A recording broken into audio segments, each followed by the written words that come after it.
आज का टॉपिक है संज्ञा। हिंदी का ग्रामर। संज्ञा के नाउन की परिभाषा के बारे में हम पढ़ेंगे। संज्ञा उस विकारी शब्द को कहते हैं जिससे किसी विशेष वस्तु, भाव और जीव के नाम का बोध हो, उसे संज्ञा कहते हैं। दूसरे शब्दों में किसी प्राणी, वस्तु, स्थान, गुण, भाव के नाम को संज्ञा कहते हैं। कोई भी वस्तु, स्थान या गुण हो तो उन्हें, और भाव हो तो उन्हें संज्ञा कहते हैं। जैसे प्राणियों के नाम मोर, घोड़ा, अनिल, किरण, जवाहरलाल नेहरू आदि, ये सब क्या है? नाम है। तो ये क्या है? संज्ञा है। वस्तु का नाम अनार, रेडियो, किताब, सिंदूर आदि। स्थानों का नाम कुतुब मीनार, नगर, भारत, इंडिया आदि सब कुछ नाम है। भावों का नाम वीरता, बुढ़ापा, मिठास आदि, ये भाव है। यहाँ वस्तु शब्द का प्रयोग व्यापक अर्थ में हुआ है, जो केवल पानी और पदार्थ का वाचक नहीं वरन उनके धर्मों का भी सूचक है। साधारण अर्थ में वस्तु का प्रयोग इन अर्थ में नहीं होता, अतः वस्तु के अंतर्गत प्राणी, पदार्थ और धर्म आते हैं। इन्हीं के आधार पर संज्ञा के भेद किए जाते हैं। संज्ञा के भेद। संज्ञा के 5 भेद होते हैं। व्यक्तिवाचक संज्ञा, जातिवाचक संज्ञा, भाववाचक संज्ञा, समूहवाचक संज्ञा, द्रव्यवाचक संज्ञा। मतलब proper noun, common noun, abstract nouns और कोलेक्टिव नाउन और मैट्रियल नाउन। आपको पता है कि अब पहले पारंपरिक रूप में 5 रूप थे, लेकिन अब आधुनिक रूप मतलब कि अब संज्ञा के 3 रूप ही है। व्यक्तिवाचक और जातिवाचक और भाववाचक ही माने जाते हैं। समूहवाचक, द्रव्यवाचक को हटा दिया गया है, लेकिन आप पहले के हिसाब से पढ़ेंगे। व्यक्तिवाचक संज्ञा जिस शब्द से किसी विशेष व्यक्ति, वस्तु, स्थान का नाम का बोध हो, उसे व्यक्तिवाचक संज्ञा कहते हैं। जैसे व्यक्ति का नाम सोहन, रवीना, श्याम, हरी, सुरेश, सचिव आदि। वस्तु का नाम कार, टाटा चाय, कुरान, गीता, रामायण आदि। स्थान का नाम ताजमहल, कुतुब मीनार, जयपुर आदि। दिशा का नाम उत्तर, पश्चिमी, दक्षिण पूर्व। देशों का नाम Bharat, Japan, America, Pakistan, Burma.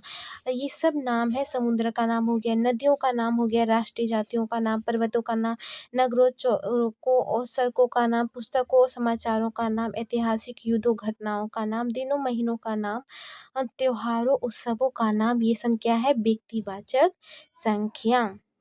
व्यक्तिवाचक संज्ञा। अब दूसरा है जातिवाचक संख्या। अब जातिवाचक संख्या में आता है जैसे बच्चा जो किसी जाति या समूह का बोध करवाए, जाति का बोध करवाए। जैसे लड़का, लड़का लड़का कौन है? लड़का में श्याम है, राम है, राहुल है। लड़का में ये सब आ जाते, तो एक जाति है। उनके सभी आगे के बता रहे हैं। लड़की में सभी आ जाती है, राधिका, सोनाली आदि सब। बच्चा, जानवर, नदी, अध्यापक। अध्यापक में तो सभी आ जाते हैं, टीचर, हिंदी के अध्यापक, इंग्लिश के अध्यापक। बच्चा में हर तरह के छोटे बच्चे, मोटे बच्चे। जानवर में भी सभी तरह के जानवर आ जाते हैं। तो ये सब कहते हैं। बच्चा, जानवर, नदी, अध्यापक, बाजार, गली, पहाड़, खिड़की, स्कूटर आदि एक ही प्रकार प्राणी है, वस्तु, स्थान का बोध करा रहे हैं। इसलिए यह जातिवाचक संख्या जो जाति का मतलब कि जाति की ओर इशारा करे। जैसे लड़का में कितने सारे लड़के आ जाते हैं, लड़कियों में कितनी लड़कियां आ जाती है, इस तरह। तो पेड़ भी एक जाति है। इस प्रकार जिस शब्द से किसी जाति के सभी प्राणियों का या पदार्थों का बोध होता है, उसे जातिवाचक संख्या कहते हैं। जैसे लड़का, पशु, पक्षियों, वस्तु, नदी, मनुष्य, पहाड़। पहाड़ में सभी प्रकार के पहाड़ आ जाते हैं। लड़का में रमेश, सतीश, दिनेश आदि सभी लड़कों का बोध होता है। पशु, पक्षियों में सभी प्रकार के पक्षियों का और पशुओं का बोध होता है। जैसे घोड़ा, कुत्ता जाति का बोध हो रहा है। वस्तु में सभी प्रकार की वस्तुएं आ जाती है। मकान हो गया, जूता हो गया, कार हो गया, सभी प्रकार की वस्तुएं। नदी में गंगा, जमुना, सरस्वती। मनुष्य में हर प्रकार के मनुष्य, स्त्री हो गया। तो ये पहाड़ भी एक पहाड़ का बोध होता है, सभी प्रकार के पहाड़ों का बोध होता है। अब तीसरा है भाववाचक संज्ञा। थकान, मिठास, बुढ़ापा। मतलब थकान, मिठास, बुढ़ापा जो हमारा भाव है, जिसे छुआ नहीं जा सकता है। आज़ादी, हंसी, चढ़ाई, साहस, वीरता आदि शब्द भाव, गुण, अवस्था, क्रिया के व्यापक का बोध करा रहे हैं, इसलिए इन्हें भाववाचक संज्ञा। से छुआ और देखा नहीं जा सकता है, जो भाव होते जिसे हम महसूस कर सकते हैं, उसे कहते हैं भाववाचक संज्ञा। इस प्रकार जिन शब्दों से किसी प्राणी या पदार्थ के गुण, भाव, स्वभाव या अवस्था का बोध होता है उन्हें भाववाचक संज्ञा कहते हैं।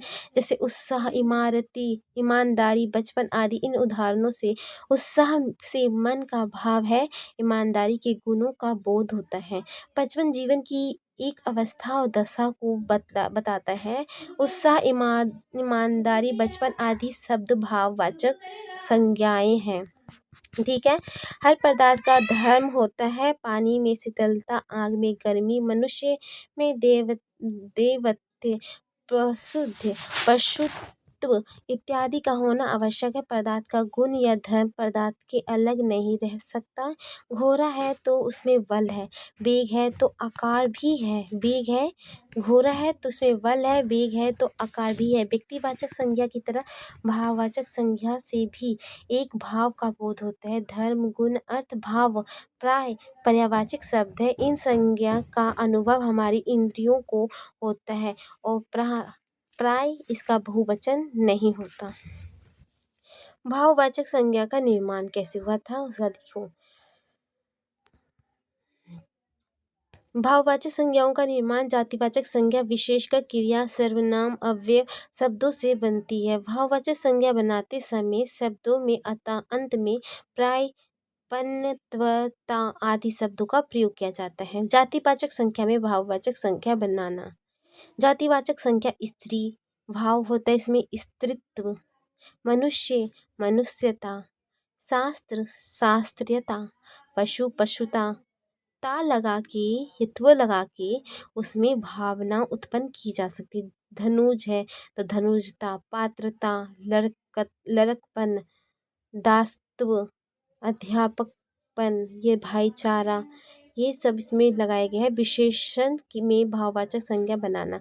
लघु, लघुता, लघुत्व तो वो लगा के, या खट्टा, खट्टाई, खट्टा है तो खट्टाई, इसकी विशेषता है तो इसमें हमने भाववाचक संख्या लगा दी। नवाब, नवाबी, बुढ़ा, बुढ़ापा, बुढ़ा है तो इसमें बुढ़ापा आ गया, इसका बुढ़ा है, इसका विशेषता है। और बढ़ाई, बड़ाई, बड़ा है तो बड़ाई, भला है भलाई, ढीठ है ढिढाई, लाल है लाली, सरल है, मतलब जो ये सब है ये पहला श्रेणी में है। जो पहली श्रेणी में है ये है विशेषण और ये है भाव। ठीक है, ये भाववाचक संज्ञा है। तो ये दिखाया गया है सभी सभ्य, सभ्यता, भावुक, भावुकता, गर्म, गर्मी, कठोर, कठोरता, चतुर, चतुराई, श्रेष्ठ, श्रेष्ठता, राष्ट्रीय, राष्ट्रीयता। क्रिया से भाव संज्ञा बनाना। क्रिया से भाव संज्ञा बनाना, क्रिया खोजना, कोई क्रिया हम कोई काम कर रहे हैं, लिखना, पढ़ना, तो इसमें खोज, जीत, लड़ाई, चाल चलन, ये सब भाववाचक हुए। लूटना, एक हम क्रिया कर रहे हैं तो लूट, घटना, घटाव कर रहे हैं हम, बोलना, बोल रहे हैं, झूलना, झूला, ये सब है। ठीक है, कूदना, कूद। संज्ञा के विशेषण बनाना। संज्ञा, विशेषण, अंत, अंतिम, अंत्य, अवसर, आवश्यक, अभिमान, अभिमानी, इच्छा, इच्छिक, ईश्वर, ईश्वरीय, उन्नति, उन्नत, काम, कामी, कामुक, कुल, कुलीन, क्रम, क्रमिक, किताब, किताबी, कंकर, कंकरीला, कंकरीला, क्रोध, क्रोधी, आसमान, आसमानी, आदि, आदिम, अपराध, अपराधी, जवान, जवानी, जाति, जाति, झगड़ा, झगड़ालू, तेल, तेलहा, दान, दानी, दया, दयालु। ये हो गया हमारा किससे संज्ञा से विशेषण बनाए गए हैं। पूरा है देख लेना। प्यास, प्यासा,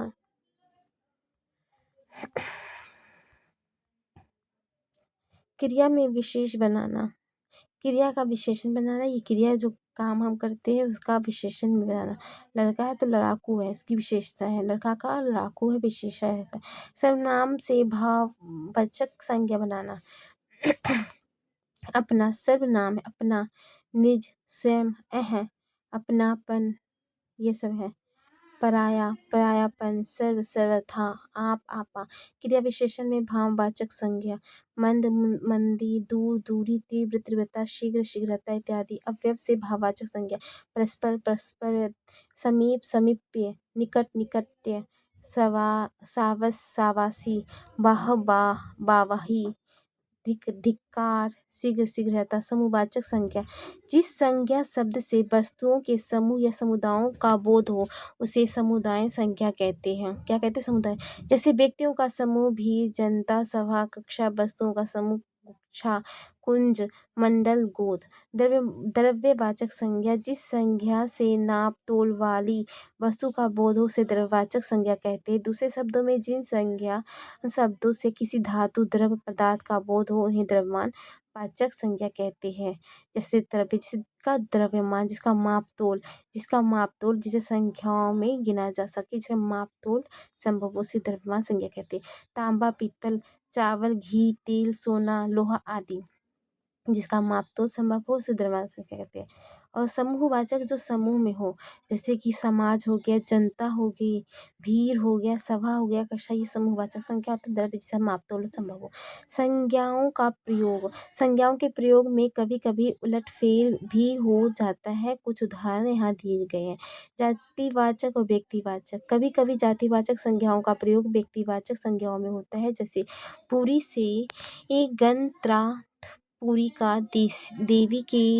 देवी से दुर्गा, दाऊ की, कृष्ण से भाई बलदेव का, स्वंत से विक्रमी, संतब का, भारतेंदु से बाबू हरिश्चंद्र का और गोस्वामी से तुलसीदास जी का बोध होता है। इसी तरह बहुत सी योगरूढ़ संज्ञाएं मूल रूप से जातिवाचक होते हुए भी प्रयोग में व्यक्तिवाचक के अर्थ में चली आती है। जैसे गणेश, हनुमान, हिमाचल, गोपाल इत्यादि।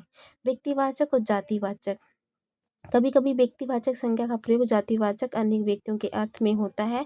ऐसा किसी व्यक्ति के असाधारण गुण और धर्म दिखाने के लिए किया जाता है। ऐसी अवस्था में व्यक्तिवाचक संज्ञा जातिवाचक संज्ञा में बदल जाती है। जैसे गांधी अपने समय में, कृष्ण, ये यशोदा हमारे घर की लक्ष्मी है, तुम कलयुग के भीम हो इत्यादि। भाववाचक जातिवाचक संज्ञा, कभी कभी भाववाचक संज्ञा का प्रयोग जातिवाचक संज्ञा में होता है। उदाहरणतः ये सब कैसे अच्छे पहरावे है। यह पहरावा भाववाचक संज्ञा है किंतु प्रयोग जातिवाचक संज्ञा में हुआ है। पहरावे में पहनने से के वस्त्र का बोध होता है। संज्ञा के रूपांतर लिंग, वचन, कारक से संबंध है। संज्ञा विकारी शब्द है। विकारी शब्द रूपों को परिवर्तित अर्थात रूपांतरित करता है। संज्ञा के रूप लिंग, वचन, कारक, चिन्हों पर प्रसर्ग के कारण बदलते हैं।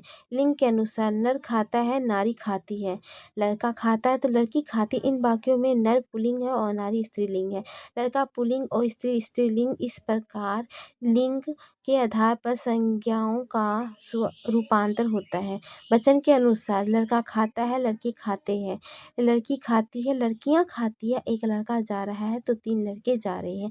इन वाक्यों में लड़का शब्द एक के लिए आया है और लड़के एक से अधिक के लिए। लड़की एक के लिए और लड़कियों एक से अधिक के लिए व्युत्पन्न होता है। यहाँ संज्ञा के रूपांतरण का आधार वचन है और लड़का एक वचन है। इसमें बहुवचन में प्रयोग हुआ है। कारण चिन्हों के अनुसार लड़का खाता है तो लड़के में खाना खाया, लड़की खाती है तो लड़कियों में ने खाना खाया। इन वाक्यों में लड़का खाता है, मैं लड़की, लड़का पुल्लिंग एक वचन है। लड़के में खाना खाया, मैं भी, लड़के पुल्लिंग एक वचन है, पर दोनों के रूप में भेद है। इस रूपांतरण का कारण कर्ता कारक का चिन्ह है, जिसे एक वचन होते हुए भी लड़के रूप हो गया। इसी तरह लड़के को बुलाओ,